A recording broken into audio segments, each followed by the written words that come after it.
नमस्कार। कंटिन्यू करते हैं अपने लेक्चर्स को।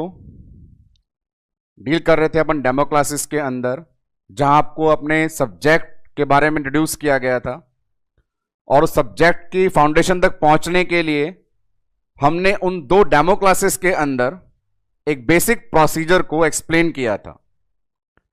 आज के इस लेक्चर में 10 मिनट का अपन एक हेल्दी डिस्कशन कर लेते हैं उन इंफॉर्मेशंस को देने के लिए जो आपको कंप्लीट डिटेल में प्रीवियस 2 लेक्चर में अवेलेबल करवाई गई। सब्जेक्ट की बात करें, हमारा ऑब्स्टैटिकल सब्जेक्ट को हम स्टार्ट करने वाले थे और उस फाउंडेशन पे पहुंचने के लिए मेंस्ट्रुअल साइकिल वाले इंपॉर्टेंट फिजियोलॉजिकल चेंज को हमने डिस्कस किया था। मेंस्ट्रुअल साइकिल के चेंजेस में आपने नोट किया कि ये साइकिल इंपॉर्टेंट 2 फीमेल के ऑर्गन्स को इन्वॉल्व कर रही थी, यूट्रस और ovary. Uterine cycle, ovarian cycle, और इन दोनों इंपॉर्टेंट ऑर्गन्स में होने वाले चेंजेस को एक्सप्लेन किया गया था। ये चेंजेस हार्मोन से कंट्रोल होते थे। हार्मोन्स, जहां पे 5 हार्मोन हमने यूटिलाइज किए थे, उनका नाम लिया था GnRH, FSH, LH, estrogen, progesterone. इन सभी हार्मोन का इंटरेक्शन, इंटरप्ले बताया गया था कि पर्टिकुलर हार्मोन कहां से रिलीज होता है, कहां जाके काम करता है और रिजल्ट क्या होता है। इन्हीं सारे हार्मोन की मैकेनिज्म से मेंस्ट्रुअल साइकिल की फेज को एक्सप्लेन किया गया था कि आइडियली हमने जो हमारे लेक्चर में डिस्कस किया, वहां देखा आप लोगों ने कि 3 फेजेस होती हैं डेज के अकॉर्डिंग। मेंस्ट्रुअल साइकिल जो 28 डेज की आइडियल और एवरेज ड्यूरेशन है, वहां पे डेज को ही अपन एक बेस मान करके फेज में क्लासिफाई कर पाए थे 1 to 5, 5 to 14, 14 to 28। यदि आप लगातार मेरे साथ उन 2 लेक्चर को मेमोराइज कर पाए हैं, याद कर पाए हैं, तो आपने ये भी गौर किया होगा कि उन्हीं लेक्चर के लास्ट में मैंने आपको कहा था कि इन 2 लेक्चर में तो हमने इस प्रोसेस की पूरी डिटेल आप तक पहुंचाई है, और एक लेक्चर जो आज का लेक्चर है वो इस कंप्लीट टॉपिक की समरी को आपको बता करके जाएगा, इंपॉर्टेंट एमसीक्यूज को बता करके जाएगा, एक्सट्रैक्ट क्या निकलता है वो बता के जाएगा, और वो सभी क्वेश्चंस जो हमने लेक्चर स्टार्टिंग में आपसे पूछे थे उन सभी को यहां पर वापस से रिवाइज करवाया जाएगा। तो आइए कंटिन्यू करें। उन्हीं 2 लेक्चर में डिटेल एक्सप्लेन किए गए सारे फिजियोलॉजिकल चेंजेस से निकल करके आने वाली समरी, और उस समरी को नाम दिया है की पॉइंट्स। की पॉइंट, फंडामेंटल पॉइंट जो समरी से और निकल करके आते हैं मेंस्ट्रुअल साइकिल के रिगार्डिंग, आइए उन्हें अपन अब डिस्कस करते हैं। यहां सामने बोर्ड पर बैक टू बैक कुछ इंपॉर्टेंट लाइंस आएंगी और उन सभी लाइनों का संबंध उन्हीं सारी डिटेल से होगा जो आपको प्रीवियस 2 लेक्चर जो डेमो के अंदर पढ़ाए गए थे से रिलेट करेगा। बात करते हैं आने वाले स्टार्टिंग के 2 शब्दों का। 2 फेज या 2 नाम आते हैं, आइडियल फेज में कैलकुलेट नहीं होते हैं, पर 2 नाम हमारे सामने एग्जाम में क्वेश्चन बन के आ जाते हैं। नाम है प्री मेंस्ट्रुअल फेज और पोस्ट मेंस्ट्रुअल फेज।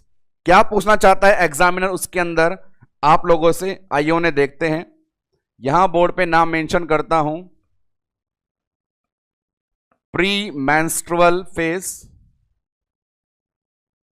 और एक नाम मेंशन किया गया post menstrual phase. Menstrual cycle की फेज से यदि अपन आइडिया लगाएंगे तो हमने देखा था कि हमारे पास आइडियली 3 फेज होती हैं, आइडियली 3 फेजेस होती हैं, और फर्स्ट फेज मेंस्ट्रुअल फेज होती है। ये लाइन किनके बारे में बात करना चाहती है, कंसंट्रेशन से सुने। हमने डील किया है कि मेंस्ट्रुअल फेज, ब्लीडिंग फेज 28 दिन के अंदर कौन सी वाली ड्यूरेशन होती है। जी हां, फर्स्ट वाली ड्यूरेशन, जिसकी रेंज थी 1 से 5 दिन की। 1 से 5 दिनों में फीमेल की बॉडी में क्या चेंजेस आते हैं ये आपको एक्सप्लेन किए जा चुके हैं। सामने बोर्ड पर लिखी हुई लाइन डिमांड कर रही है प्री मेंस्ट्रुअल और पोस्ट मेंस्ट्रुअल, मतलब मेंस्ट्रुअल से पहले और मेंस्ट्रुअल के बाद। यहां पे आपको यह पूछना चाहता है कि फीमेल की बॉडी में चेंज क्या होता है। तो 1 से 5 से जो टाइम पीरियड है 1 से 5 का, उससे जस्ट पहले। बात नंबर 2, 1 से 5 दिन का जो पीरियड है उसके जस्ट बाद जस्ट पहले वाला कहलाएगा प्री और जस्ट बाद वाला कहलाएगा पोस्ट। तो 1 से 5 जो ब्लीडिंग फेज है, फर्स्ट डे है, उससे जस्ट पहले कौन सा दिन होता है? 28th डे होता है। 28th डे का मतलब एंड ऑफ द साइकिल होता है। और एंड ऑफ द साइकिल के अंदर हमने बताया था 28वें दिन वही चेंजेस होते हैं जो फर्स्ट डे होते हैं। मतलब वहां पे नेगेटिव फीडबैक होता है, और नेगेटिव फीडबैक हमें सिखा करके गया था कि हार्मोन्स का लेवल लो होगा। फीडबैक के आधार पर ही हार्मोन का लेवल डिसाइड होता है। नेगेटिव फीडबैक में हार्मोन्स का लेवल लो होता है और पॉजिटिव फीडबैक में हार्मोन का लेवल हाई होता है। बात कर रहे हैं, यहां पे लिखा हुआ है प्री मेंस्ट्रुअल, तो प्री का मतलब है 1 से 5 से जस्ट पहले, और जस्ट पहले दिन 28वां, और 28वां दिन मतलब फीडबैक नेगेटिव, और नेगेटिव फीडबैक का मतलब है हार्मोन का लेवल लो होता है। तो आपसे एग्जाम यही पूछना चाहता है कि प्री मेंस्ट्रुअल में हार्मोन का लेवल क्या होता है, तो वहां पे उसे आंसर देना है लो हार्मोनल लेवल। प्री मेंस्ट्रुअल का मतलब हो गया 28वां दिन। एग्जाम के अंदर एमसीक्यूज। सेम बात करें पोस्ट मेंस्ट्रुअल। पोस्ट मेंस्ट्रुअल का मतलब 5 दिन निकाल दीजिए। 5 दिन के बाद जस्ट आने वाला अगला दिन, जस्ट आने वाला अगला दिन कौन सा है? छठा दिन है। और छठे दिन साइकिल में आपको पढ़ाया गया है कौन सा फीडबैक एक्टिवेट होता है? Positive feedback. और पॉजिटिव फीडबैक है तो हार्मोन्स का लेवल फीमेल की बॉडी में क्या होने वाला है? हाई लेवल होने वाला है। तो पोस्ट मेंस्ट्रुअल फेज में हार्मोन का लेवल क्या होता है? वहां आप आंसर देंगे हाई हार्मोनल लेवल। तो हमारे पास मेंस्ट्रुअल साइकिल की समरी के अंदर आज के लेक्चर के शुरुआत में 2 इंपॉर्टेंट कीवर्ड्स आए हैं। एक वर्ड का नाम है प्री मेंस्ट्रुअल, दूसरे का नाम है पोस्ट मेंस्ट्रुअल। कुल मिला के एग्जामिनर इन दोनों शब्दों से आपसे जो सवाल पूछना चाहता है वो यही कहना चाहता है कि यदि ऐसा टैग हमारे एग्जाम के अंदर आ जाए तो उसको देख करके हम डर नहीं जाएं कि हमने फेज में ऐसी फेज तो कोई पढ़ी ही नहीं है। सिर्फ नाम का मतलब निकालेंगे, जवाब खुद ब खुद निकल के आ जाएगा। प्री मेंस्ट्रुअल का मतलब है ब्लीडिंग से जस्ट पहले। प्री मेंस्ट्रुअल का मतलब है ब्लीडिंग से जस्ट पहले। पोस्ट मेंस्ट्रुअल का मतलब होगा ब्लीडिंग के जस्ट बाद। और वो ये पूछना चाहता है कि फीमेल की बॉडी में हार्मोन का लेवल बता दीजिए ब्लीडिंग के जस्ट पहले और ब्लीडिंग के जस्ट बाद। तो ब्लीडिंग से जस्ट पहले हार्मोन लो है, इसीलिए ब्लीडिंग आ रही है। ब्लीडिंग के जस्ट बाद हार्मोन हाई है, इसीलिए ब्लीडिंग स्टॉप हो चुकी है। तो 2 इंपॉर्टेंट फेज के अंदर हार्मोन का लेवल क्या होता है हमने सीखा हमारी 2 लाइनों से। प्री मेंस्ट्रुअल के अंदर लो हार्मोनल लेवल और पोस्ट मेंस्ट्रुअल के अंदर हाई हार्मोनल लेवल। आइए की पॉइंट्स में आगे बढ़ते हैं। अगला की पॉइंट क्या बताना चाहता है? अगले की पॉइंट में आपको लेके चलते हैं एक बहुत ही इंपॉर्टेंट शब्द पे, जो ये है अपने पास ओव्यूलेशन डे।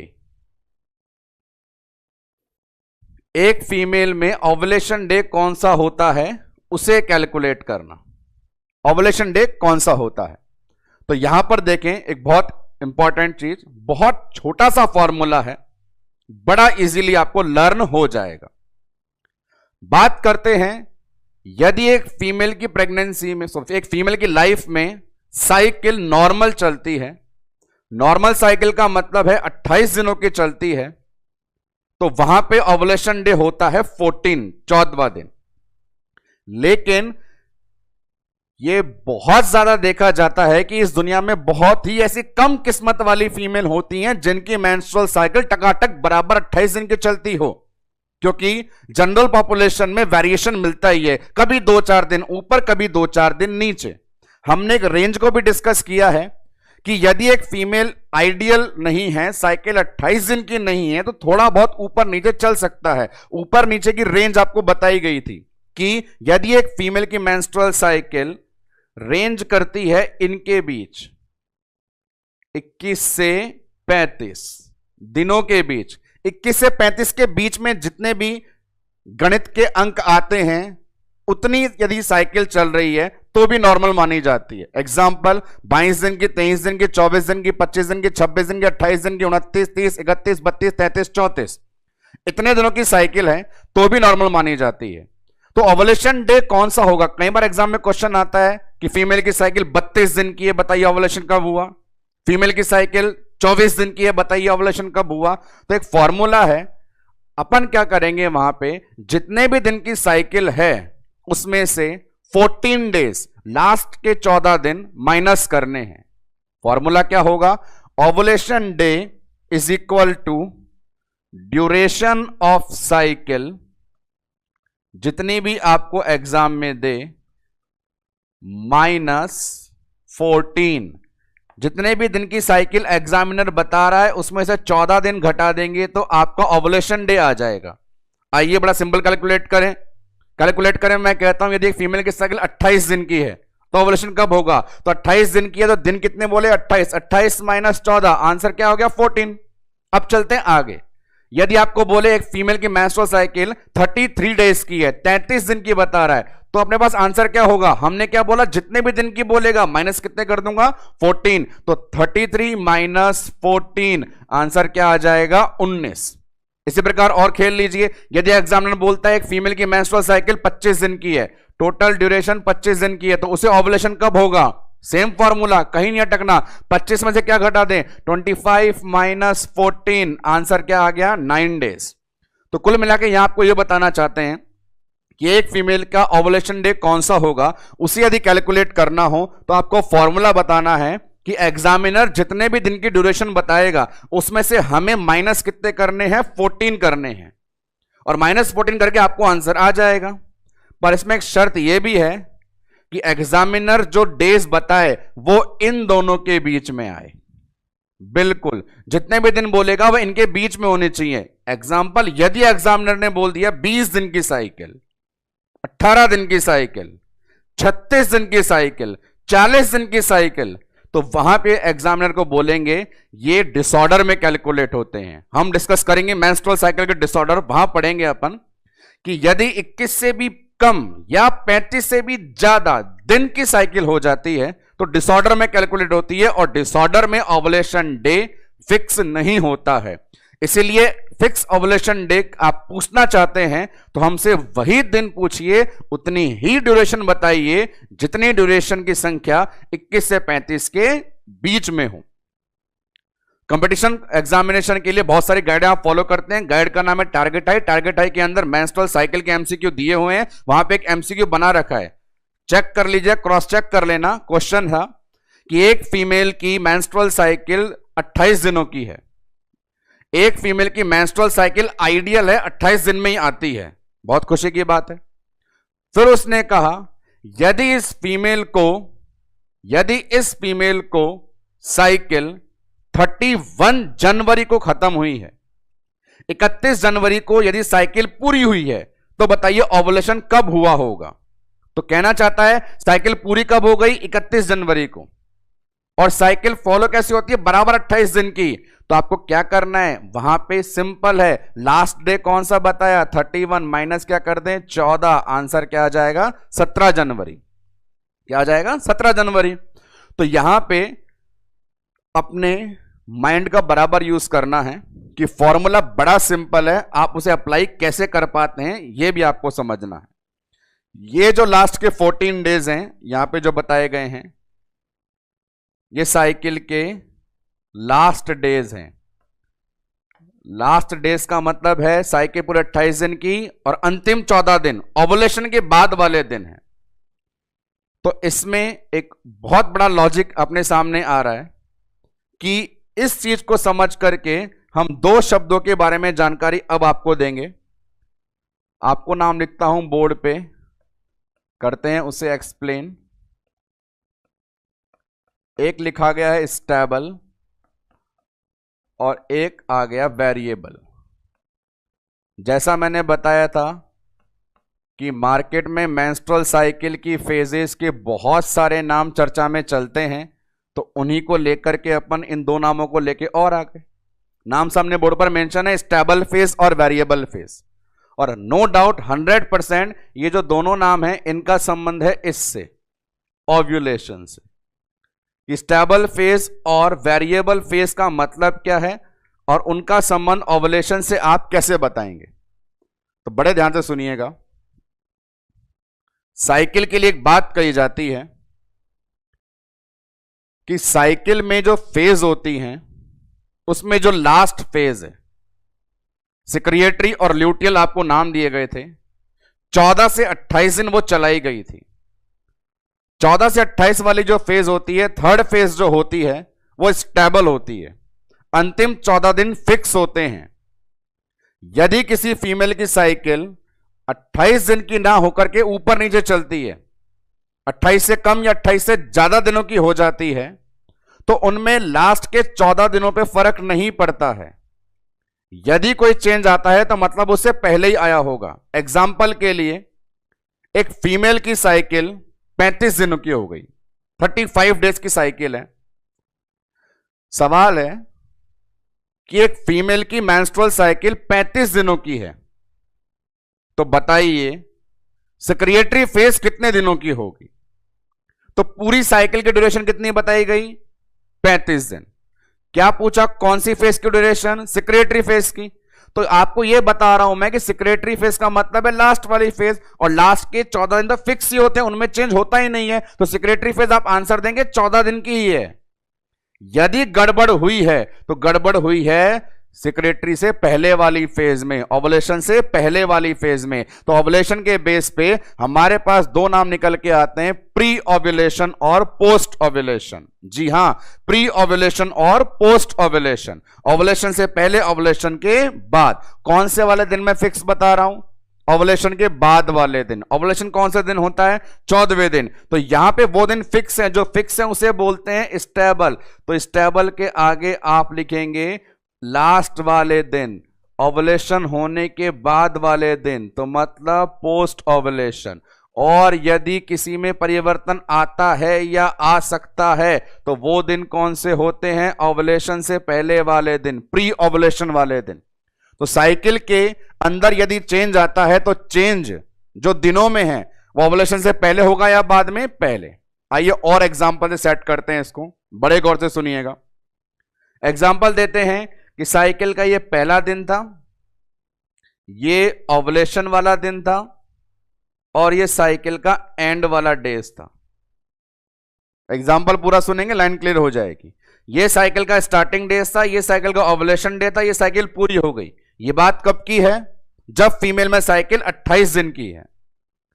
अब यहां पे मैं क्वेश्चन डालता हूं, यदि फीमेल की साइकिल 28 दिन की है तो वो नॉर्मल है या वेरिएबल है? जवाब होगा वो नॉर्मल है। वेरिएबल होती तो 28 से ज्यादा की होती। सवाल आया अब सामने कि एक फीमेल की साइकिल हो गई है साहब, यहां पे लिख देता हूं 32 डेज की, 32 दिन की। 32 दिन की साइकिल है, तो उसके अंदर आपको फेज बतानी है। सबसे पहले कंफर्म कर लें, 32 दिन की साइकिल है तो ओवुलेशन कब हुआ होगा? तो आपको फॉर्मूला बताया मैंने अभी। ओवुलेशन कैसे निकालते हैं? जितने दिन की साइकिल है माइनस कर दो 14, और 32 में से 14 गए तो आंसर क्या आ जाएगा? 32 में से 14 गए, आंसर आ गया 18। तो उसमें ओवुलेशन डे कौन सा दिन होगा? 18वां दिन। अब इसके हिसाब से साइकिल देखें तो बोलेंगे साइकिल शुरू हुई पहले दिन, ओवुलेशन हुआ 18वें दिन, और साइकिल पूरे हो गई 32 दिन। दिए गए सवाल से निकलने वाले लॉजिक को ध्यान से सुनना ही आपका इस वाली स्लाइड का मतलब है। क्या मतलब है? यहां बात कर रहे थे अपन, जब एक फीमेल की साइकिल नॉर्मल हो 28 दिन की। 28 दिन की नॉर्मल होती है तो पहले दिन शुरू होती है, 14वें दिन अंडा निकलता है, 28वें दिन पूरी हो जाती है। सवाल मैंने निकाला कि यदि साइकिल किसी फीमेल की कितने दिन की हो? 32 दिन की। तो पहली बात तो 32 दिन बोल रहा है, मतलब 28 दिन नहीं बोल रहा, मतलब साइकिल चेंज हो गई है। अब साइकिल चेंज हो गई तो मैं बोलूंगा सबसे पहले आप निकालें ओवुलेशन डे। ओवुलेशन डे निकालने का फॉर्मूला क्या है? जितने भी दिन की तू साइकिल बोलेगा उसमें से कितना कम कर दूंगा? 14 कम कर दूंगा। यदि ऐसा कर दिया तो ओवुलेशन डे कौन सा हो गया? 18वां दिन हो गया। तो यहां पे गौर करेंगे अपन, इसको कंपेयर करें। साइकिल स्टार्ट पहले दिन हुई है, कोई दिक्कत नहीं है, पर ओवुलेशन डे अब की बार कौन सा दिन हो रहा है? 18वें दिन। नॉर्मल में कौन सा दिन होता था? 14वें दिन। यहां पे 18वें दिन क्यों हो रहा है? साइकिल कितने की है? 32 दिन की। और साइकिल एंड कब हो गई? 32वें दिन, क्योंकि ये वेरिएबल है।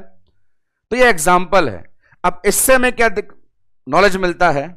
प्री और पोस्ट ओवुलेशन का। ये वाले दिन 18 से 32 क्या कहलाएंगे? Post ovulation. ये वाले दिन 1 से 18 क्या कहलाएंगे? Pre ovulation. यहां देखें इनकी ड्यूरेशन कितने दिन की है? 14 दिन की, पर इसकी ड्यूरेशन कितनी हो गई? 18 दिन की। मतलब यदि किसी में चेंज आता है तो वो ओवुलेशन से पहले या बाद में? ओवुलेशन से पहले। तो प्री ओवुलेशन फेज कैसी होती है? वेरिएबल। और पोस्ट ओवुलेशन फेज कैसी होती है? स्टेबल। तो साइकिल की समरी के अंदर अभी तक जो आपको 2 शीट के अंदर इंफॉर्मेशन दी गई है वो सिर्फ और सिर्फ ओवुलेशन को लेकर के चलती है, उसके बेस पे ही बातें होती हैं।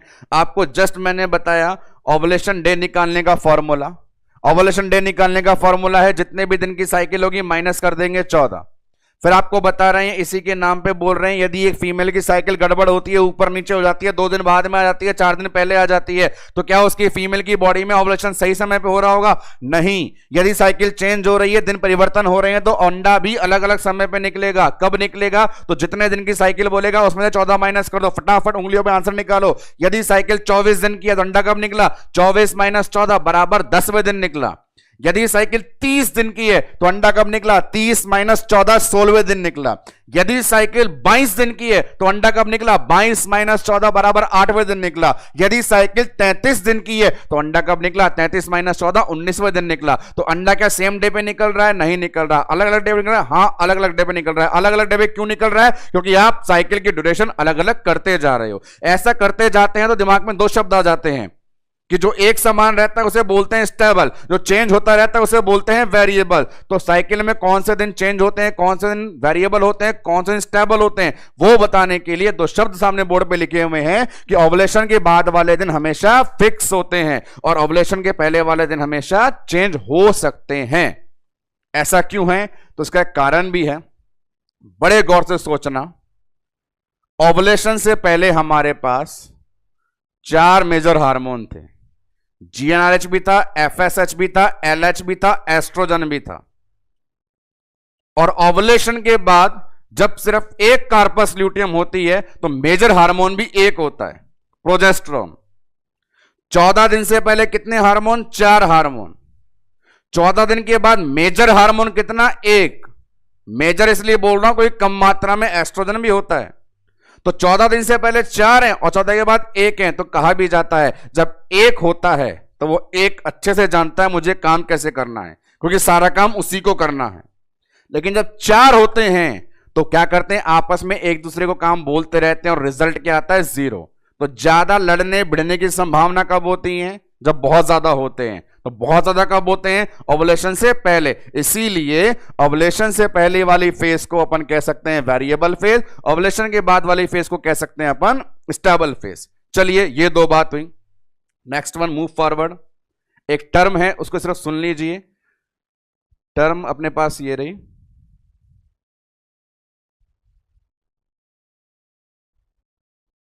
माइटल्स मर्ज।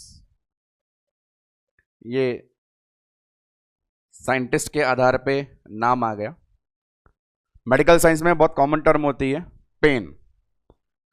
वैसे तो जिंदगी में इंसान को हर मोड़ पे कई प्रकार के दर्दों का सामना करना पड़ सकता है, पर मेडिकल साइंस में बहुत सारे दर्द के लिए बहुत सारे शब्द बने होते हैं। सांस लेने में दिक्कत आ रही है, डिस्निया। यूरिन करने में दिक्कत आ रही है, डिसयूरिया। मेंस्ट्रुअल साइकिल के दौरान पेन हो रहा है, डिस्मेनोरिया। सेक्सुअल इंटरकॉर्स में पेन हो रहा है, डिस्पैरियूनिया। तो हमारे मेडिकल फील्ड में कई प्रकार के दर्द यहां पर बताए जाते हैं। ऐसा ही एक टर्म यहां पे सामने आ रही है कि ओव्यूलेशन के दौरान पेन होना। एक फीमेल को साइकिल में नॉर्मली ओव्यूलेशन 14वें दिन होता है, तो वहां पे ग्राफियन फॉलिकल के फटने से हल्का सा पेल्विस में पेन होता है, पेन ड्यूरिंग ओव्यूलेशन। जी हां, माइटल्स मर्ज ये वो साइंटिस्ट हो सकते हैं जिन्होंने इस प्रोसेस को पहली बार ऑब्जर्व किया और अपने ही नाम पे उसको टर्म दे डाली, pain during ovulation, known as mittelschmerz. Important शब्द है। पेन ड्यूरिंग साइकिल, साइकिल में दर्द होना, ब्लीडिंग में दर्द होना, डिस्मेनोरिया होता है, पर यहां बात चल रही है पेन ड्यूरिंग ओव्यूलेशन। साइकिल में सबसे इंपॉर्टेंट कंपोनेंट ओव्यूलेशन, उसे बताने वाला साइंटिस्ट के नाम पे आधार माइटल्स मर्ज। एक बात बताना चाहूंगा, पिछले 10 साल से लगभग 58 बार इस चीज को मैं लगातार पढ़ाता आ रहा हूं कभी कभार हम ये भी गौर करते हैं कि किसी चीज को आप लगातार पढ़ाते आ रहे हैं और वो यदि एग्जाम में नहीं आ रही है तो हम भी खुद को मॉडिफाई जब करने बैठते हैं तो मैटर को कट कर देते हैं कि जो नहीं आ रहा उसे काट दीजिए और जो नया आ रहा है उसे जोड़ दीजिए। तो हाल फिलहाल में सोचने लग गया था कि माइटल्स मर्ज को अपना पढ़ाना बंद कर देते हैं क्योंकि लगातार पढ़ा रहे हैं और एग्जाम में आ नहीं रहा है। जैसा ही मेरा यह सोचना हुआ, प्रीवियस ईयर जब एग्जाम हुआ रायपुर का, उसमें यह क्वेश्चन पूछ लिया गया, पेन ड्यूरिंग ओवुलेशन। और एक नियम होता है, जिस भी सवाल को परीक्षा में पूछ लिया जाता है वो आपकी तकदीर का महाराजा बन जाता है। तो बिल्कुल नो डाउट हम इस छोटी टर्म को भूलेंगे नहीं और याद रखेंगे कि पेन ड्यूरिंग ओवुलेशन क्या कहलाता है, माइटल्स मर्ज। नेक्स्ट वन, की पॉइंट्स के अंदर अगली इंफॉर्मेशन आपको देते हैं, बड़ा इंपॉर्टेंट है। लाइफ साइकिल बता रहे हैं कॉर्पस ल्यूटियम की। कॉर्पस ल्यूटियम को लेकर डिस्कस करेंगे, कहां होती है, क्या करती है, क्या बनती है, क्या लॉजिक है, सवाल बनते हैं। तो उसके लिए सबसे पहले कंसंट्रेट होकर सोचना चाहिए कॉर्पस ल्यूटियम कहां थी। आपको 2 मिनट के लिए याद दिला दूं, हमने कॉर्पस ल्यूटियम कहां पढ़ी थी। कॉर्पस ल्यूटियम को हमने देखा था कि हमारे पास ये यूटेराइन कैविटी थी, यूटेराइन कैविटी के पड़ोस में हमारे पास एक स्ट्रक्चर ओवेरी थी, ओवेरी के अंदर दुनिया भर के अलग अलग आकार के फॉलिकल थे, उनमें से बड़े वाले फॉलिकल को अपन ने ग्राफियन फॉलिकल कहा था। ग्राफियल फॉलिकल के अंदर जो स्ट्रक्चर होती थी उसे सेकेंडरी oocyte कहा था। ये LH हार्मोन ग्राफियन फॉलिकल में आता था और आने के बाद ये सेकेंडरी oocyte बाहर चला जाता था और जैसे ही LH आ जाता था इस स्ट्रक्चर का नाम हो जाता था कॉर्पस ल्यूटियम। ये सारी बात अपन कर चुके हैं, फिलहाल आगे बात करते हैं कॉर्पस ल्यूटियम के बारे में। यहां सामने की पॉइंट में आपको क्या बताना है, पर बताने से पहले कॉर्पस ल्यूटियम का नाम हमें क्लियर होना चाहिए कि कॉर्पस ल्यूटियम हमारे पास ग्राफियन फॉलिकल का ही मॉडिफिकेशन था जो LH हार्मोन के बाद आया था। कॉर्पस ल्यूटियम याद करें क्या रिलीज करता है, corpus luteum major progesterone hormone release करता है। कॉर्पस ल्यूटियम कहां पाया जाता है, यह सवाल आपसे पूछ लें, कॉर्पस ल्यूटियम फीमेल की बॉडी में कहां पाया जाता है, तो सामने साफ दिखाई दे रहा है फीमेल की बॉडी के अंदर यह ऑर्गन है जिसका नाम है ओवेरी, उसी ओवेरी के अंदर कौन मिल रहा है, कॉर्पस ल्यूटियम। तो सबसे पहले आपसे पूछ लें कि कॉर्पस ल्यूटियम कहां पाया जाता है, तो आंसर हम दे सकेंगे corpus luteum present in the ovary. Corpus luteum कौन सा हार्मोन रिलीज करता है, मेजर हार्मोन रिलीज करता है प्रोजेस्टेरोन। कहानी को ध्यान से सुनिएगा। कॉर्पस ल्यूटियम बना ओवुलेशन के बाद, उसने निकाला हार्मोन प्रोजेस्टेरोन। प्रोजेस्टेरोन हार्मोन को बोलते हैं मेंटेनेंस ऑफ प्रेगनेंसी हार्मोन। यह हार्मोन उन्हीं महिलाओं में नियमित रूप से पाया जाएगा जो महिलाएं प्रेग्नेंट होंगी। जो फीमेल प्रेग्नेंट है उसकी बॉडी को प्रोजेस्टेरोन की आवश्यकता है, और प्रोजेस्टेरोन की आवश्यकता है तो कॉर्पस ल्यूटियम प्रोजेस्टेरोन हार्मोन लगातार निकालता रहेगा। बात नंबर 1। बात नंबर 2, यदि फीमेल प्रेग्नेंट नहीं होती है, यदि फर्टिलाइजेशन नहीं होता है, यदि कंडीशन है नॉन फर्टिलाइज की, तो प्रेगनेंसी नहीं हुई तो हमें प्रोजेस्टेरोन हार्मोन नहीं चाहिए, और प्रोजेस्टेरोन हार्मोन नहीं चाहिए तो हमें प्रोजेस्टेरोन हार्मोन निकालने वाले स्ट्रक्चर से भी कोई मतलब नहीं है। उस समय कॉर्पस ल्यूटियम डिसअपियर हो जाती है, डैमेज हो जाती है। कॉर्पस ल्यूटियम एक सेल ही है, अब वो कॉर्पस ल्यूटियम वाली सेल बनी रहेगी या डिसअपियर हो जाएगी, मेंटेन रहेगी या डिसअपियर हो जाएगी। तो सिंपल सा लॉजिक है, उसका मेंटेन रहना उसका डिसअपियर रहना डिपेंड करेगा कि उसकी नीड है या नहीं। उसकी नीड का मतलब है उसके द्वारा निकलने वाले हार्मोन की नीड है या नहीं। हार्मोन का नाम है प्रोजेस्टेरोन। प्रोजेस्टेरोन की नीड है या नहीं ये डिपेंड करेगा कि फीमेल प्रेग्नेंट है या नहीं। यदि प्रेग्नेंट है तो जरूरत है कॉर्पस ल्यूटियम मेंटेन, यदि प्रेग्नेंट नहीं है तो जरूरत नहीं कॉर्पस ल्यूटियम डिसअपियर। तो यही लॉजिक लेकर कॉर्पस ल्यूटियम खुद को बताने आ रही है। कॉर्पस ल्यूटियम बोलती है आओ मेरे बारे में सुनो, जानो कि मैं बनी रहूंगी या चली जाऊंगी। बिल्कुल, कार्पस ल्यूटियम आपके कान में आकर के पूछ रही है कि भाई रुकूं या चली जाऊं, तो उसको बोलेंगे कि तेरा ये रुकना या जाना डिपेंड करेगा दो कंडीशन पे। और वो दो कंडीशन कौन सी होगी, मैं बोर्ड पे मेंशन कर रहा हूं, बड़े गौर से सुनिएगा। वो डिपेंड करेगी कि आप फर्टिलाइज्ड हो गए, प्रेग्नेंट हो गए या अनफर्टिलाइज्ड हैं, प्रेग्नेंट नहीं हुए। जैसा पढ़ा रहा हूं उसे गौर से देखें।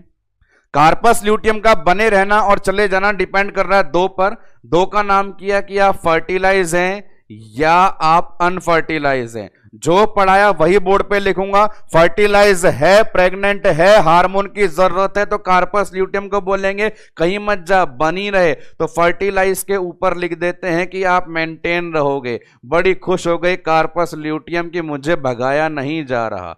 बात नंबर 2, अनफर्टिलाइज है, जरूरत नहीं है, तो वहां पे डिसअपियर होगी, दुखी हो जाएगी, मुझे भगा दिया गया। भगा दिया गया तो आंसर आ गया डिसअपियर।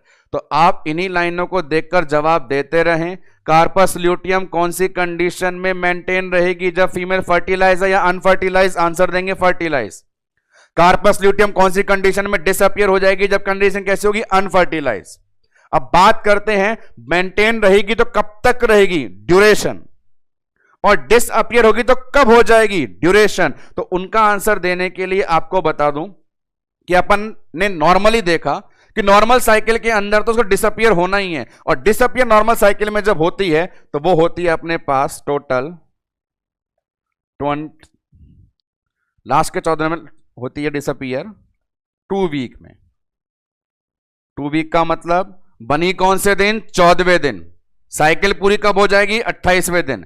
कार्पस ल्यूटियम एक नॉर्मल फीमेल के शरीर में बनती कौन से दिन है, 14वें दिन, और साइकिल पूरी होने के साथ डिसअपियर हो जाती है 28वें दिन। 14 से 28 के बीच में दिन कितने आए, 14 दिन। 14 दिन को कितने वीक बोल सकते हैं, 2 वीक। और बात करते हैं मेंटेन कितने रहती है, तो बात करते हैं यदि फीमेल प्रेग्नेंट हो गई तो प्रेगनेंसी पूरे 9 महीने का शेड्यूल है। यदि फीमेल प्रेग्नेंट होती है पूरे 9 मंथ का शेड्यूल है। उस 9 मंथ की प्रेगनेंसी में एक बहुत इंपॉर्टेंट स्ट्रक्चर होती है प्लेसेंटा। वो प्लेसेंटा जब तक पूरा नहीं बन जाता तब तक कार्पस ल्यूटियम बनी रहेगी। जिस दिन प्लेसेंटा पूरा बन जाएगा कार्पस ल्यूटियम का काम खत्म हो जाएगा। और एक प्रेग्नेंट फीमेल में प्लेसेंटा को पूरा बनने में 3 महीने 12 वीक लगते हैं। क्या समझा रहे हैं? यदि फीमेल प्रेग्नेंट है तो उसके अंदर कार्पस ल्यूटियम बनी रहती है जब तक प्लेसेंटा नहीं बन जाता।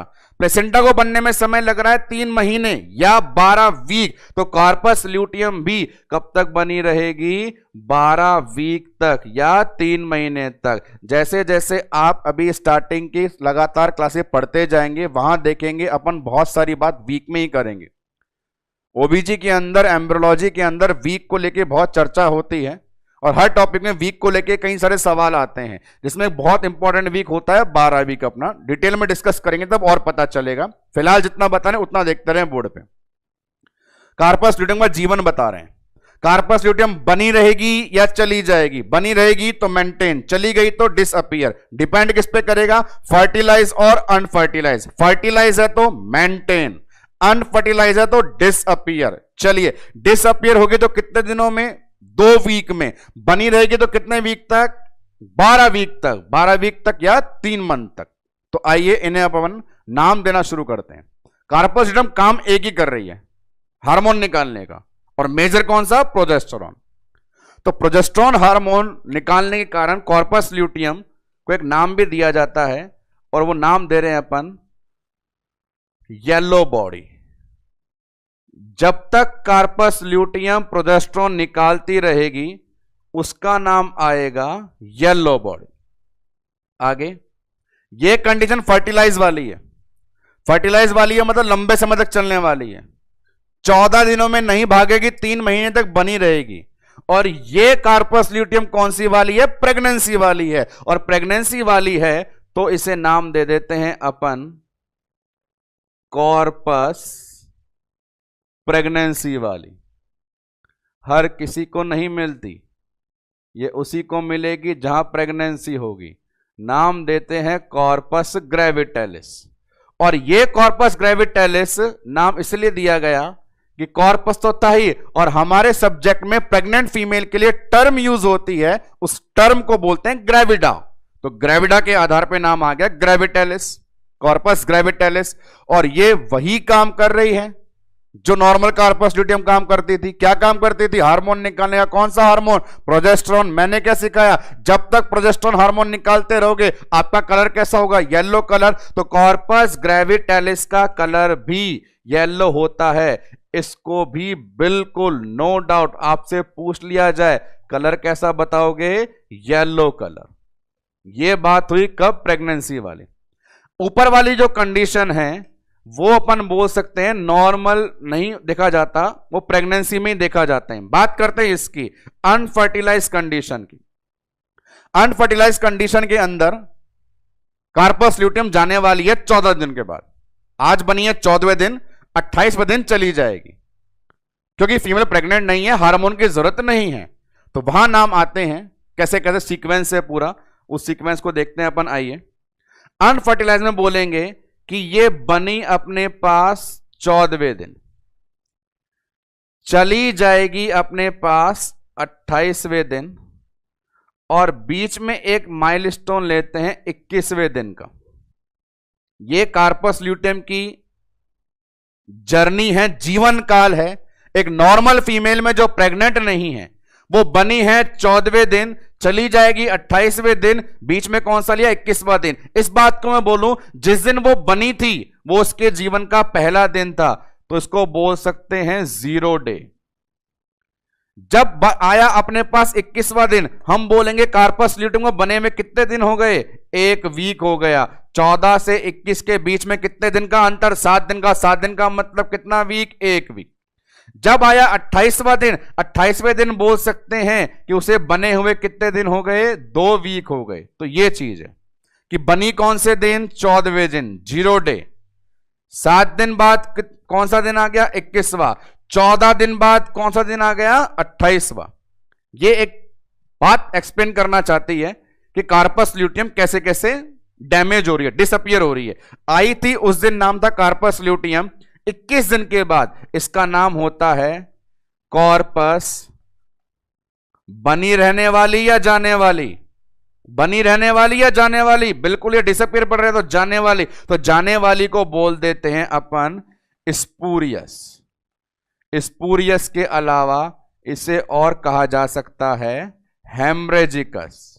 हेमरेजिकस का मतलब कि धीरे धीरे ये डिसअपियर हो रही है, जा रही है। 21 दिन वाले। बात करते हैं 28 दिन।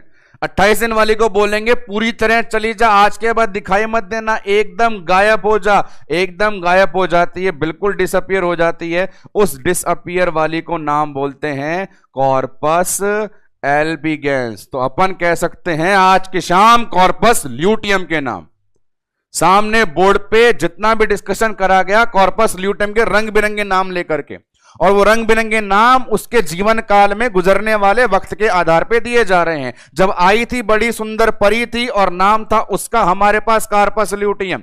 कार्पस ल्यूटियम आई, 14वें दिन बनी, और उसके बाद बोली आगे का जीवन काल तुम डिसाइड कर लो, झेलोगे या भगाओगे। यदि प्रेग्नेंट करते हो तो आपको झेलना पड़ेगा, और प्रेगनेंसी अचीव नहीं करते हो तो भगा दिए जाओगे। यदि प्रेग्नेंट होती है तो नाम दे देते हैं प्रेगनेंसी वाली। प्रेगनेंसी वाली का नाम क्या दे दिया? ग्रेविटालिस। और ग्रेविटालिस वही काम करेगी, नॉर्मल काम करती है, हार्मोन निकालती रहेगी, और जो हार्मोन निकालती है कलर कैसा होता है? येलो। बात करें उस कंडीशन की जब हमने कहा हम तो नहीं रखेंगे, हम भगाएंगे। भगाएंगे कितने दिन में भगा दोगे? 14 दिन में भगा दोगे। तो 7 दिन बाद नाम क्या रखोगे? Corpus spurious.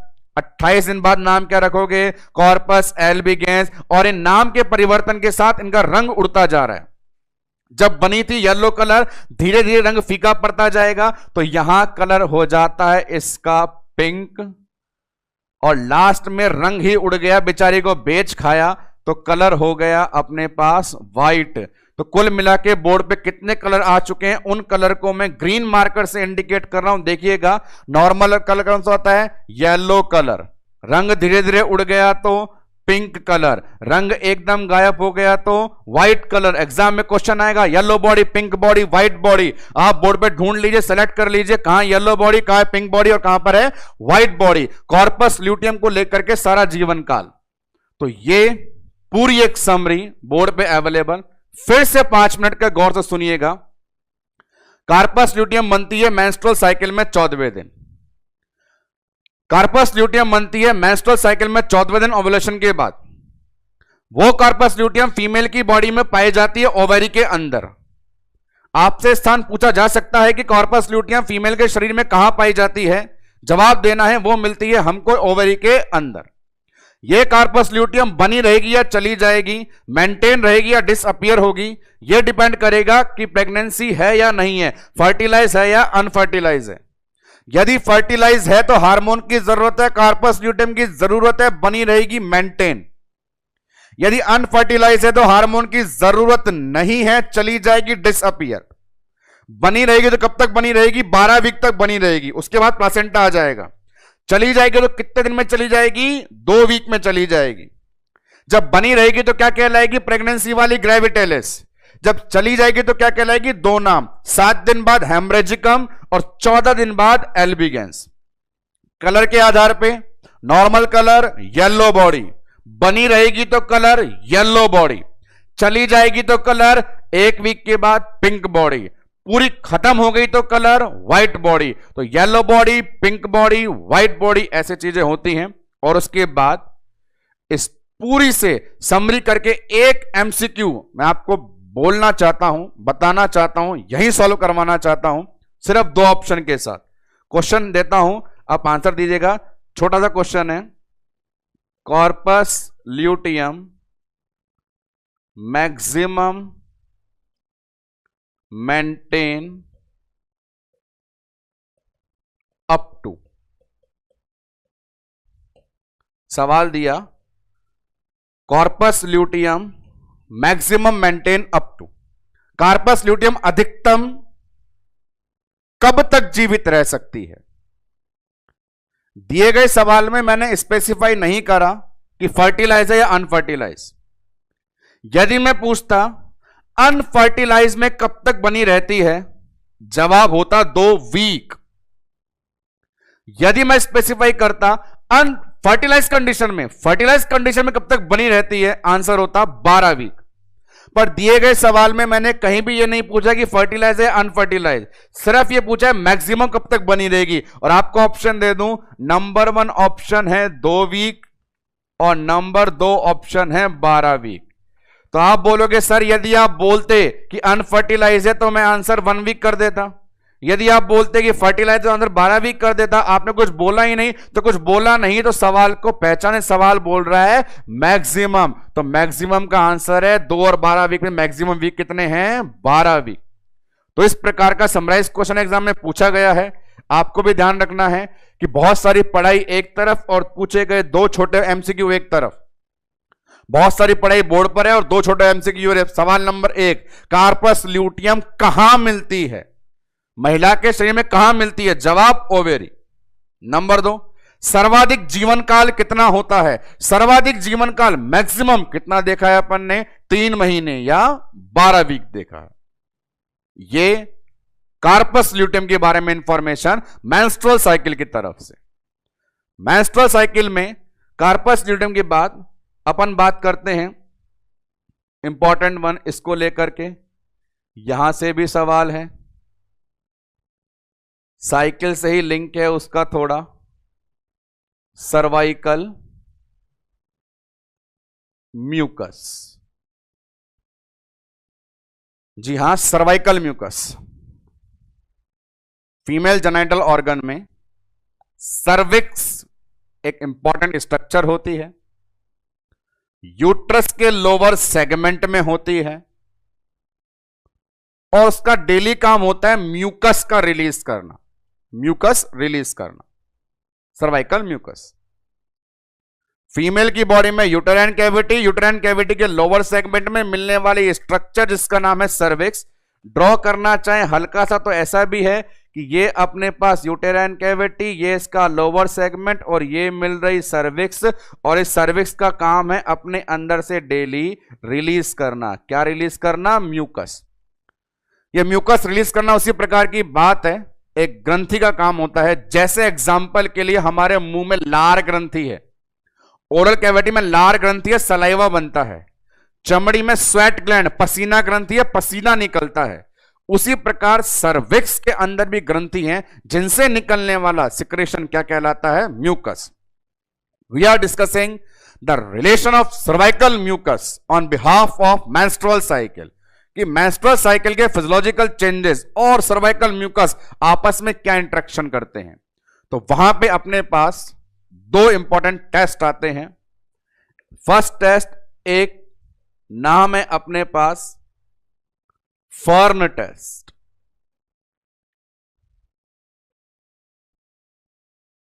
सर्वाइकल म्यूकस के नेचर को एक्सप्लेन करते हुए दो टेस्ट अपने सामने आते हैं। फर्स्ट वन बोर्ड पे मेंशन है फर्न टेस्ट। सिंपली देखिए, डायरेक्टली आपसे एग्जाम में हिट कर लिया क्वेश्चन फर्न टेस्ट का, तो क्या पर्पज होगा उसका? फर्न टेस्ट किसके लिए किया जाता है? फर्न टेस्ट ओबीजी में दो बार किया जाता है। एक बार ओव्यूलेशन का पता लगाने के लिए, और दूसरा एमनियोटिक फ्लूइड, पढ़ेंगे आगे, की लीकेज पता लगाने के लिए। तो पहले तो माइंड में यह क्लियर करें कि फर्न टेस्ट पूरी ओबीजे में कितनी चीजों के लिए किया जाता है? तो दो के लिए। फर्न टेस्ट हमें दो के बारे में इंफॉर्मेशन देता है कि फीमेल में ओव्यूलेशन होने वाला है या नहीं होने वाला, और आगे जब पढ़ेंगे प्रेगनेंसी में जो एमनियोटिक फ्लूइड बनता है वो लीक हो रहा है या नहीं हो रहा। दो की इंफॉर्मेशन देता है फर्न टेस्ट। फिलहाल यहां पे अपना टॉपिक मेंस्ट्रुअल साइकिल है, तो हमारा संबंध ज्यादा किससे होगा? ओव्यूलेशन से। एक एग्जाम के अंदर एमसीक्यू ये भी आया हुआ है, fern test is done for. Fern test किसके लिए करते हैं? Number A for ovulation, number B for amniotic fluid leakage, number C both, number D none. तो आपको बिल्कुल यहां दिखा दिया गया, रट्टा नहीं मारना। फर्न टेस्ट दोनों के लिए किया जाता है। आंसर है ओव्यूलेशन पता लगाने के लिए भी और एमनियोटिक फ्लूइड की लीकेज के लिए भी। ये पर्पस है।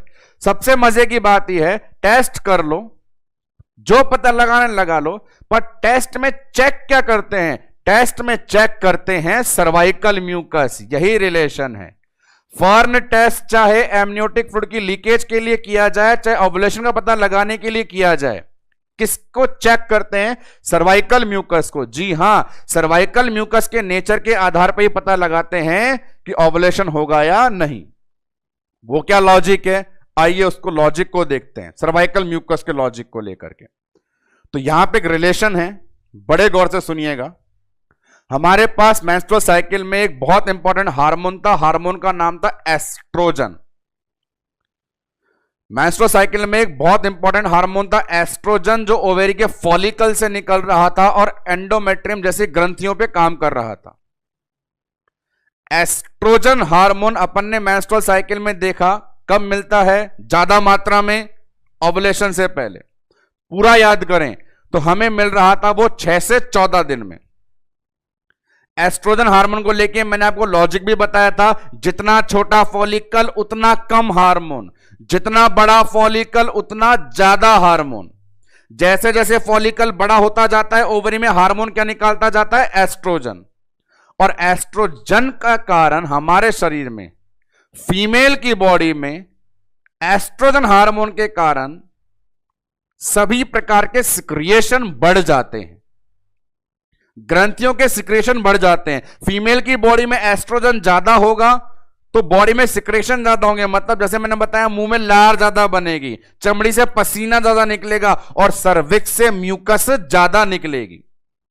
एस्ट्रोजन हार्मोन जितना ज्यादा, सिक्रेशन उतना ज्यादा, म्यूकस उतनी ज्यादा। उल्टा बोलें, एस्ट्रोजन हार्मोन जितना कम, सिक्रेशन उतना कम, म्यूकस उतनी कम। यह नेचर है। तो हमारे पास दो रिजल्ट आ गए। सर्वाइकल म्यूकस के ऊपर असर किसने डाला? एस्ट्रोजन ने। अब सर्वाइकल म्यूकस का नेचर होता है कम और ज्यादा। जितना ज्यादा होता है उसमें उतना पतलापन आता है, जितना कम होता है उसमें उतना गाढ़ापन आता है।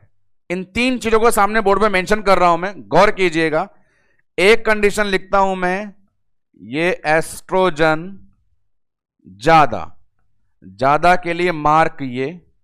एक कंडीशन लिख देता हूं कि साइकिल में किसी दिन एस्ट्रोजन कम, डाउन एरो। जैसा मैंने बताया एस्ट्रोजन पे डिपेंड कौन है, सिक्रिएशन। जितना ज्यादा एस्ट्रोजन होगा म्यूकस उतनी ज्यादा, जितना कम एस्ट्रोजन होगा उतना म्यूकस कम हो जाएगा। अब जितना ज्यादा म्यूकस होता है उतना उसमें पतलापन आता है, लिख दिया थिन। और जितना कम म्यूकस होता है उतना नेचर गाढ़ा हो जाता है, थिक। इन दोनों लाइनों को बड़े कंसंट्रेशन से देखिएगा। यह फर्न टेस्ट का पूरा एक मैकेनिज्म बताने चाहती है आपको। फर्न टेस्ट की कंप्लीट इंफॉर्मेशन टेस्ट देके जा रहा है आपको। फर्न टेस्ट करते किसके लिए हैं, ओवुलेशन और एमनियोटिक फ्लूइड के लिए। फिलहाल हम यहां पे किसके लिए कर रहे हैं, ओवुलेशन के लिए कर रहे हैं। फर्न टेस्ट किसकी मदद से किया जाता है, किसको देख के किया जाता है। जैसे आपको बोले मुझे आपकी सीबीसी चेक करनी है, तो सीबीसी चेक करने के लिए चाहिए क्या, ब्लड चाहिए। तो फर्न टेस्ट बोल रहा है क्या करना है, ओवुलेशन चेक करना है। क्या देखोगे, म्यूकस देखोगे। और उस म्यूकस पे असर किसका पड़ रहा है, एस्ट्रोजन का। जितना ज्यादा एस्ट्रोजन उतनी ज्यादा म्यूकस उतना पतलापन, जितना कम एस्ट्रोजन उतनी कम म्यूकस उतना गाढ़ापन। और पतलापन नेचर ये बताता है कि वो फर्न है, फैला हुआ है। पतलापन बताता है वो फर्न है, फैला हुआ है। गाढ़ा बताता है फैला हुआ नहीं है। तो यदि ऐसा नेचर है तो इस नेचर को बोलते हैं अपन यस ओव्यूलेशन। और यदि ये नेचर ऐसा है तो बोलेंगे नो ओव्यूलेशन। यदि फीमेल की सर्वाइकल म्यूकस अपन चेक करते हैं उसमें पतलापन मिलता है, बहुत ज्यादा पतलापन मिलता है, मतलब ओवुलेशन होने वाला है। और सर्वाइकल म्यूकस में यदि गाढ़ापन मिलता है मतलब ओवुलेशन होने वाला नहीं है। यह बिल्कुल सही बात है। आप लॉजिक भी लगा सकते हैं। इस लॉजिक को एक तरफ साइड में रख के मेन लॉजिक सुने। हाई लेवल ऑफ एस्ट्रोजन क्या करता था, हाई लेवल ऑफ एस्ट्रोजन क्या करता था, high level of oestrogen FSH को बंद करवाता था, एलएच को बुलाता था। याद करना बिल्कुल दोबारा से, जब भी एस्ट्रोजन ज्यादा होता है एफएसएच को बंद करता है, एलएच को बुलाता है। और क्या होता है जब एलएच आता है, ओव्यूलेशन। उसी को बताने के लिए सामने ये टेस्ट है। तो हम बात कर रहे हैं साइकिल के की पॉइंट में नंबर आया किसका, सर्वाइकल म्यूकस का। सर्वाइकल म्यूकस से संबंधित टेस्ट कौन सा आ गया, फर्न टेस्ट। फर्न टेस्ट कितनों के लिए करते हैं, एक के लिए, दो पर्पस के लिए, दो पर्पस के लिए। कौन कौन से पर्पस, ओवुलेशन और एमनियोटिक फ्लूइड लीकेज। हमारे पास अभी टॉपिक से संबंधित पर्पस कौन सा है, ओवुलेशन। ओवुलेशन होगा या नहीं होगा कौन बताएगा, सर्वाइकल म्यूकस का नेचर बताएगा। सर्वाइकल म्यूकस का नेचर पतला होगा तो ओवुलेशन होगा, और गाढ़ा होगा तो ओवुलेशन नहीं होगा। इसके लिए सर्वाइकल म्यूकस को चेक करना पड़ता है। जी हां बिल्कुल, फिंगर्स में। चलो ग्लव्स पहन लो, ग्लव्स पहन लीजिए। ग्लव्स पहन करके वजाइनल एग्जामिनेशन से सर्वाइकल म्यूकस लेंगे और असेस करेंगे। असेस करने पे पतलापन गाढ़ेपन का पता चल जाएगा। हमारे पास एक कलाकार साइंटिस्ट और भी है जो ऐसे ही हाथों में ग्लव्स को लेकर के चल पड़ा था सर्वाइकल म्यूकस के पतले और गाढ़ेपन को देखने के लिए। और वो जब देख करके आया तो फिर उसने अपने नाम के आधार पे ही एक टेस्ट को और बताया कि मैं जब ग्लव्स पहन करके अंगूठों के बीच में सर्वाइकल म्यूकस को चिपका करके देखता हूं वो पतली है या गाढ़ी है, तो वो एक टेस्ट कहलाता है। टेस्ट का नाम है spinnbarkeit test. Spinnbarkeit test cervical mucus के लिए क्या टेस्ट है, manual examination, digital examination, finger examination. Fingers के बीच में सर्वाइकल म्यूकस को रख के ऐसे हाथों को दूर दूर खींचता है, कितना खींचती है। सर्वाइकल म्यूकस की क्वालिटी है, एक बहुत इंपॉर्टेंट क्वालिटी है कि हमारे में इतना गाढ़ापन होता है कि हम मैक्सिमम 10 सेंटीमीटर तक स्ट्रेच हो सकते हैं। सर्वाइकल म्यूकस एक चिपचिपा पदार्थ है। वो कितना चिपचिपा है, जब उसे अंगुली के बीच में रख के दूर दूर किया जाता है तो वो खिंचाव 10 सेंटीमीटर तक देखा जा सकता है। 10 सेंटीमीटर तक वो चीज ब्रेक नहीं होती है। और ये टैलेंट कहलाता है स्पिन बार्केट टेस्ट। आज के लेक्चर में साइकिल की समरी करते समय जितने भी इंपॉर्टेंट इवेंट आते हैं उनको लेकर के आपको डिस्कशन करके बताया जा रहा है। बिल्कुल जी हां, वो डिस्कशन यहीं पर आकर ओवर भी होता है। साइकिल को आपने 2 लेक्चर में डिटेल से पढ़ा है। आज के लेक्चर का मतलब था साइकिल से संबंधित होने वाले और इंपॉर्टेंट चेंजेस को आपको बता दिया जाए, ताकि साइकिल में किसी भी लेवल, किसी भी हद से कोई आपके पास एमसीक्यू आ जाए तो अनसॉल्व हुए बिना ना जाए। क्या क्या देखा अपन ने आज के ही लेक्चर में, तो बात करना शुरू करें। सबसे पहले बात कर रहे थे साइकिल के अंदर आने वाले और भी नई फेजेस के नाम से। जैसे नाम आया 2 नाम, प्री मेंस्ट्रुअल और पोस्ट मेंस्ट्रुअल। यहां दिमाग लगाना था, ब्लीडिंग से जस्ट पहले, ब्लीडिंग के जस्ट बाद। ब्लीडिंग के जस्ट पहले हार्मोन का लेवल लो, ब्लीडिंग के जस्ट बाद हार्मोन का लेवल हाई। तो 2 अपने पास फेज आ गए। इन 2 फेजेस के बाद बहुत इंपॉर्टेंट लाइन कि यदि भगवान की कृपा से बराबर टकाटक 28 दिन की चल रही है तो कोई दिक्कत ही नहीं है। दिक्कत तब आती है जब 2-4 दिन ऊपर नीचे हो जाते हैं, और जब ऊपर नीचे हो जाते हैं, गड़बड़ हो गई, तो ओवुलेशन डे भी चेंज होता है। कैसे कैलकुलेट करेंगे? डे -14। आफ्टर दैट नाम आए 2, स्टेबल और वेरिएबल। स्टेबल कौन से वाले दिन? ओवुलेशन के बाद वाले दिन। यदि कोई साइकिल ऊपर नीचे हुई तो गड़बड़ कब हुई होगी? ओवुलेशन से पहले, क्योंकि बाद वाले कभी भी गड़बड़ नहीं करते हैं। नेक्स्ट वन, बात कर रहे थे इस साइंटिस्ट के नाम की। बहुत सारे पेन, और यह भी एक पेन ड्यूरिंग ओवुलेशन, नाम दिया मेटल्स मर्ज। बाद में आपको पूरी जिंदगी बताई गई कार्पस ल्यूटियम के बारे में। कार्पस ल्यूटियम बड़ी इंपॉर्टेंट अपने बारे में बताएगी, जीवन कब तक रहेगा। यदि फीमेल प्रेग्नेंट है तो 3 महीने तक, यदि फीमेल प्रेग्नेंट नहीं है तो 2 वीक तक। और फिर बहुत सारे नाम, yellow body, pink body, white body, corpus luteum, corpus graviditatis, corpus menstrualis, corpus albicans. अलग अलग नाम, अलग अलग कलर, अलग अलग समय। नेक्स्ट वन, कॉर्पस ल्यूटियम के बाद अपन ने डिस्कस किया सर्वाइकल म्यूकस को लेकर के। सर्वाइकल म्यूकस संबंधित जानकारी यहां पर यह है कि हमारे पास टेस्ट आया फर्न टेस्ट। अभी आपने देखा फर्न टेस्ट 2 पर्पस के लिए, और चेक करते हैं म्यूकस का नेचर। म्यूकस का अपना खुद का टैलेंट जो बताया जाता है वो कहलाता है स्पिन बारकेट टेस्ट। यहां पे फर्स्ट इंट्रोडक्शन का टॉपिक मेंस्ट्रुअल साइकिल के बारे में इंफॉर्मेशन। और अब बात करते हैं उन एमसीक्यूज की जो आपको लेक्चर स्टार्टिंग के समय एक्सप्लेन किए गए थे। फर्स्ट ऑफ ऑल, दोनों डेमो के लेक्चर और आज की समरी का पूरा मीनिंग निकालिए फटाफट इन क्वेश्चंस के आंसर देकर। The major hormone responsible for ovulation. Ovulation करवाने वाला मेन हार्मोन कौन है? हार्मोन हमने 5 देखे हैं, जीएनआरएच, एफएसएच, एलएच, एस्ट्रोन और प्रोजेस्टेरोन। पर ओवुलेशन के लिए प्राइमरी कौन सा था हमारे पास? एलएच। उम्मीद है कोई प्रॉब्लम नहीं होगी इस सिंपल से एमसीक्यू को क्लियर करने में। Next one, the yellow body. ये लीजिए आज का lecture, corpus luteum. The yellow body develop which phase of cycle. तो कार्पस ल्यूटियम कब बनती थी? ओवुलेशन से पहले या ओवुलेशन के बाद? ओवुलेशन के बाद। और ओवुलेशन के बाद वाली फेज कौन सी है? आइए देखें, ब्लीडिंग, प्रोलिफरेटिव, सिक्रेटरी, फॉलिकुलर। बड़ा सिंपल है आंसर देना। ओवुलेशन के बाद वाली फेज सिक्रेटरी फेज। जी हां, option number C, secretory phase. Next one, what is the true regarding temperature change in menstrual cycle? Temperature change के बारे में आपको इंफॉर्मेशन दी गई कि बॉडी में होने वाले टेम्परेचर का संबंध होगा आने वाले ब्लड के सर्कुलेशन से। ब्लड का सर्कुलेशन बढ़ता है जब ब्लड को सर्कुलेशन को बढ़ाने वाला हार्मोन आता है प्रोजेस्टेरोन, और प्रोजेस्टेरोन हार्मोन कब आता है फीमेल में? ओवुलेशन के बाद। ओवुलेशन के बाद प्रोजेस्टेरोन आएगा, प्रोजेस्टेरोन ब्लड सर्कुलेशन बढ़ाएगा, ये बढ़ा हुआ ब्लड सर्कुलेशन टेम्परेचर को ज्यादा करेगा। सिलेक्ट करते हैं क्या बता रहा है ये। सभी में एक समान रहता है? नहीं, प्रोजेस्टेरोन आने के बाद ज्यादा हो जाता है। ओवुलेशन से पहले बढ़ता है? नहीं, बढ़ाने वाला तो बाद में आएगा। ओवुलेशन के बाद बढ़ता है? हां, बाद में प्रोजेस्टेरोन आएगा। ओवुलेशन के बाद कम होगा? नहीं नहीं भैया, यहां प्रोजेस्टेरोन आएगा। तो again the answer will be option number 3, increase after ovulation. Cycle में टेम्परेचर 4-5 बार ऊपर नीचे होता रहता है, पर मेजर चेंज जो देखा जाता है वो बढ़ने वाला होता है और ओवुलेशन के बाद वाला होता है। Next one, menstrual cycle A surge of luteinizing hormone. LH hormone की एंट्री, फीमेल की बॉडी में एलएच हार्मोन की एंट्री को एक्सप्लेन करने के लिए टर्म आई थी LH surge.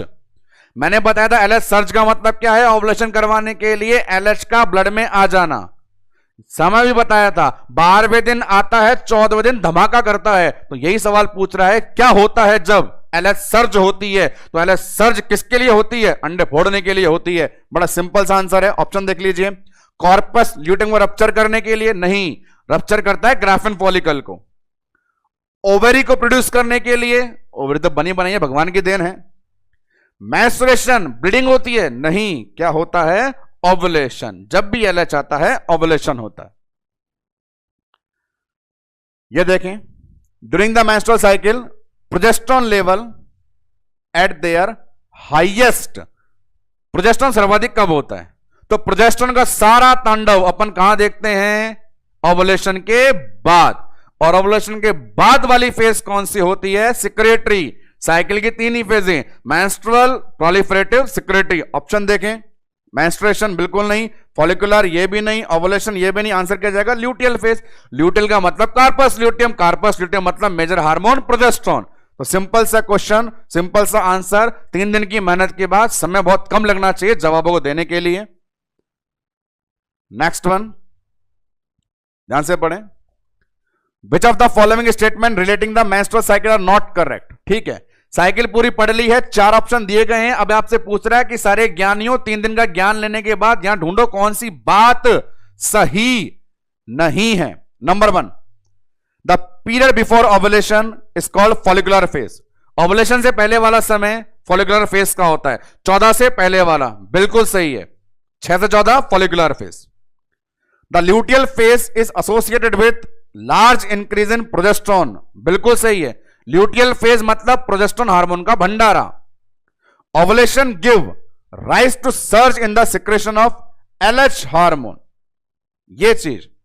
Ovulation give rise to surge secretion of LH hormone की एलएच हार्मोन की सर्ज जब बहुत बढ़ जाती है तो अंडा निकलता है, ये बात भी सही है। सारी बातें सही है अभी तक। तो पहला ऑप्शन क्या बोल रहा था हमको, ओवुलेशन से पहले वाले दिन, फॉलिकुलर वाले दिन, बिल्कुल सही है। दूसरा ऑप्शन सिक्रेटरी फेज में प्रोजेस्टेरोन का भंडारा, ये भी सही है। तीसरा ऑप्शन एलएच सर्ज का परिणाम ओवुलेशन, ये भी सही है। तो गलत क्या है, last one, ovulation mark the completion of one cycle. जैसे ही ओवुलेशन होता है साइकिल पूरी हो जाती है।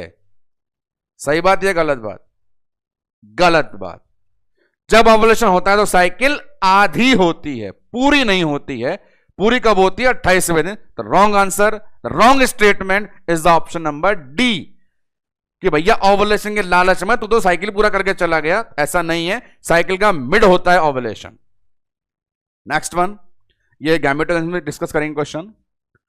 विच physiological change appropriate for ovulation, ovulation के लिए क्या सही है। गौर करेंगे पूरी साइकिल के अंदर जो इंपॉर्टेंट एमसीक्यूज हैं वो सारे ओवुलेशन के पीछे ही पड़े हैं।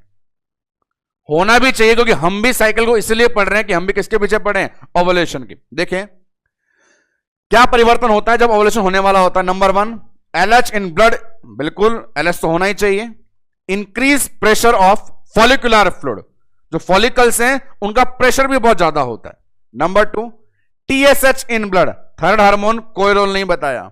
जीएनआरएच इन ब्लड, हाँ हो सकता है। Oxytocin in blood, not relating. तो बड़ा सिंपल सा है। अब ऑप्शन नंबर 1 जो है वो 2 चीज बता रहा है। यहां मैं आपको एक बात इंपॉर्टेंट बताना चाहता हूं, आप नोट करेंगे उस चीज को। सिंपल पूछा आपसे क्वेश्चन, ओवुलेशन करवाने वाला हार्मोन कौन सा है, आंसर देंगे एलएच।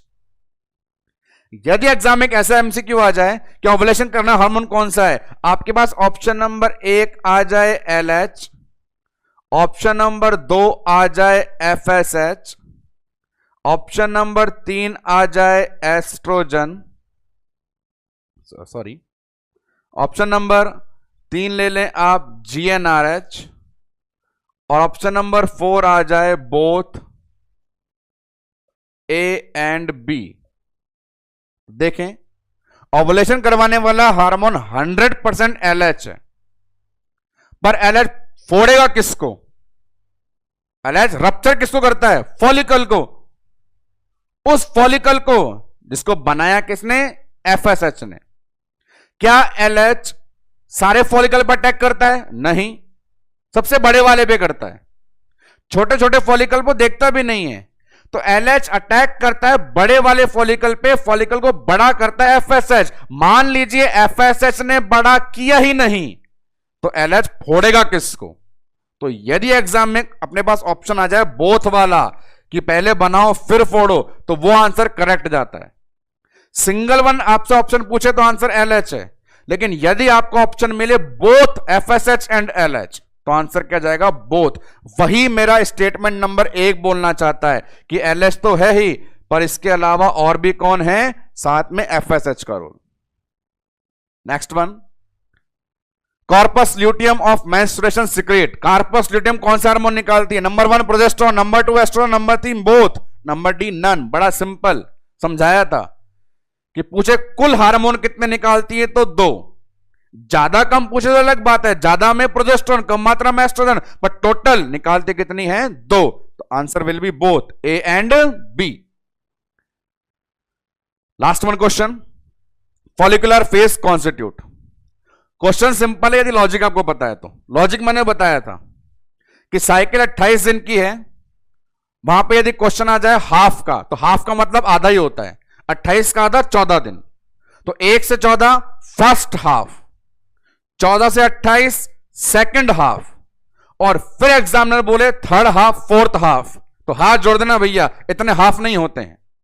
साइकिल 28 दिन के 2 ही हाफ होते हैं, पहला हाफ 0 से 14, दूसरा हाफ 14 से 28, तीसरा चौथा होता ही नहीं है। सिर्फ माइंड डाइवर्ट करने के लिए ऑप्शन सेट किए गए हैं सामने। तो फॉलिकुलर फेज कब से कब तक थी? 0 से 14 में, 14 से 28 में, शुरुआत के 14 में। आंसर देखें, फर्स्ट सेकंड थर्ड फोर्थ। तो जैसा कि आप जानते हैं थर्ड फोर्थ होता ही नहीं है, आंसर क्या होगा? या तो फर्स्ट या सेकंड। और फॉलिकल कब बनते हैं? शुरू वाले 14 दिन में। शुरू वाले 14 मतलब first half of the menstrual cycle. तो ये कुछ क्वेश्चंस की प्रैक्टिस थी हमारे फर्स्ट टॉपिक मेंस्ट्रुअल साइकिल से। अभी तक के कंप्लीट तीनों लेक्चर में आपको इस सब्जेक्ट को स्टार्ट करने वाले प्रोसेस के बारे में समझाया जा रहा है। जैसा कि आप सभी जानते हैं, मैंने निवेदन किया था सब्जेक्ट स्टार्ट होगा जिस दिन फीमेल प्रेग्नेंट होगी। प्रेग्नेंट फीमेल तब होगी जब बॉडी में फर्टिलाइजेशन होगा। फर्टिलाइजेशन तब होगा जब हमें मेन स्ट्रक्चर सेकेंडरी oocyte मिलेगी। स्पर्मेटा जो होता है मार्केट में नदी नाले में बहुत घूमते रहते हैं, मेन स्ट्रक्चर सेकेंडरी oocyte मिलेगी।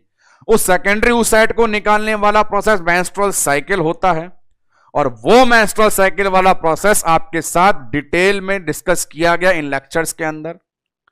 सारे हार्मोनल इंटरेक्शन, बॉडी में होने वाला फिजियोलॉजिकल चेंज, आने वाली सारी फेज, उसके अलावा बनने वाले की पॉइंट और कुछ इंपॉर्टेंट एमसीक्यूज। बने रहिए आगे और भी जबरदस्त बेसिक प्रोसेस के लिए, जिनकी मदद से अपन बहुत ही जल्द अगले 1-2 दिन में प्रेगनेंसी को अचीव कर ही लेंगे, और उसके बाद सब्जेक्ट में आने वाले धनाधन चेंजों को देखने के लिए बिल्कुल रेडी हो जाएंगे। अभी आज के लेक्चर में इतना ही। धन्यवाद।